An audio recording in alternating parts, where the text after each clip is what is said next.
For having me. Thank you all for coming out on the last day.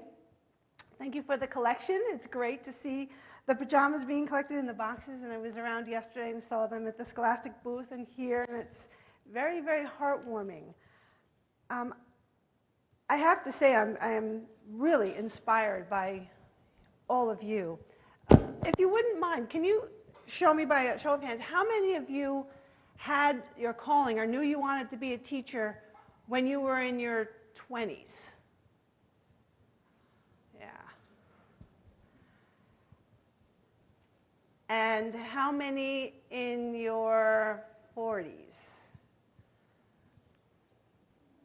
2. Well, I'm really, really jealous. I can't tell you how I spent so many years wondering what was I supposed to be doing. And as you saw in the video, I know the power of one because I had great teachers like all of you. And I didn't become a teacher. I worked in New York City for a marketing company and worked behind the scenes and was single for what seemed like forever, much to the dismay of my Italian father.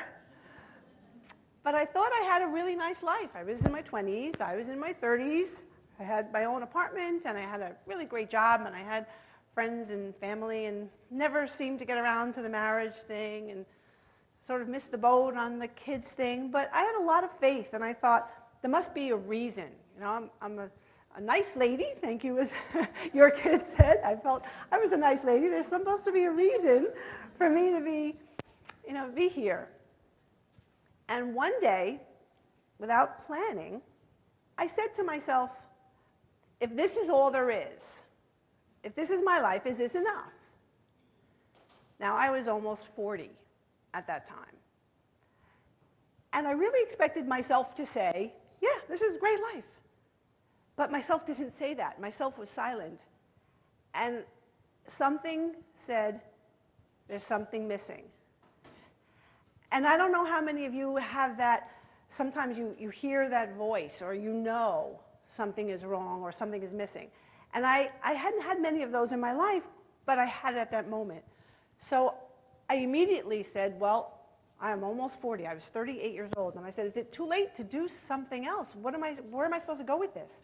Well, as fate has it, I met a man who I fell in love with and said to him, I have something missing.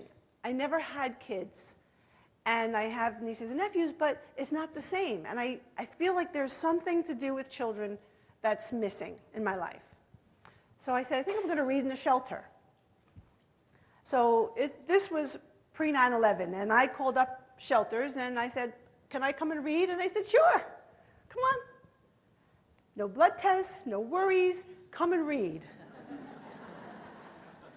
And any of you know, may have tried recently to do that, impossible.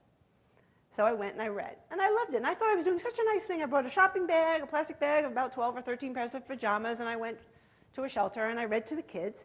And I found out a little bit about the shelters, and they were emergency shelters, and the kids were brought in regularly from an abusive situation, or police were called, social workers were called to come and take a child from a really bad place.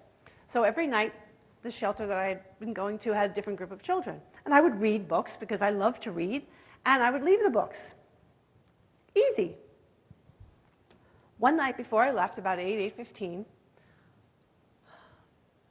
I turned and I saw where the staff were taking the little ones into another room. His age, your age. And I followed my eyes, and the doors opened wide enough for me to see a sofa and a futon. And I saw no changing, no bedtime story, just up you go. A couple on the couch, a whole bunch on the futon. And my entire childhood of when I was 5, 6, 7 flashed. And all I could see was my mom sitting at my bed telling me a story that she made up, and telling my brother one, and hearing my sister giggling in the next bed. and telling her, read it again, Mom, tell us again. And it was all wrong, what I was watching with these children, and the lights went out. And I said, I don't know how I even said anything because I was so upset. And I said to the staff, can I bring some pajamas next time? And she said, that'd be great, sure. So 1 week, and again, I thought I was doing this great thing. I brought a shopping bag of 12 pairs of pajamas, all different sizes, and books. And I was reading to the kids. And I said, I have a surprise. You guys are so lucky tonight, I brought you something else. So I took out the pajamas, and I started to hand them out. And one little girl stood near me. She must have been about 7 or 8. How old are you? Yeah, you remind me a lot of her, only you're about man.